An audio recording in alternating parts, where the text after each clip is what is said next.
अस्सलाम दोस्तों, तुम देखते पे अपना देश पंजाब टीवी ते मैं थोड़ा मेज़बान मोहम्मद नदीम खरल। सब तो पहले अपने चैनल करो सबसक्राइब ते बैल आइकन का बटन दबाओ कि मेरी हर आने वाली नवी वीडियो तुहाडे तक पहुंच सके। दोस्तों तुम मेरी हालत तो देखते पे हो, बड़ा बिजी होने के बावजूद ए मेरे बजुर्ग ने हाजी बशीर साहब ते उन्होंने बेटे ने या भतीजे ने ये जनाब 205 चक च गग्गो मंडी तो आए सन, 215 चक च गग्गो मंडी तो आए सन।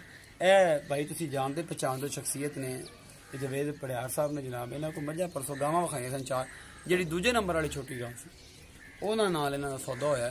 ये भाई की बयानी तो बाबे की सुनिया कि बाबे नूं किवें असीं डील किया है, बाबे नूं कोई वाधा घाटा साडे या आपे सौदा किया कोई वाधा जो भी मामलात ने वो सारा कुछ बाबे की जबानी तो भाई की जबानी सुने कि वैसे सौदा किवें तुहाडा होया, किस तरह साबता तुसीं चैनल वेख के आए, वीडियो वेख के भाजी आए, सानूं गां चंगी लगी। साडा भाई होना ना सीधा सौदा है, मतलब कोई दो नंबर कोई गलबात नहीं, आपे ही सारा साबता हुआ, आपे सीधा साफ असं कोई राह होर पवाया तुहानूं या कोई वादा करता नहीं जी नहीं।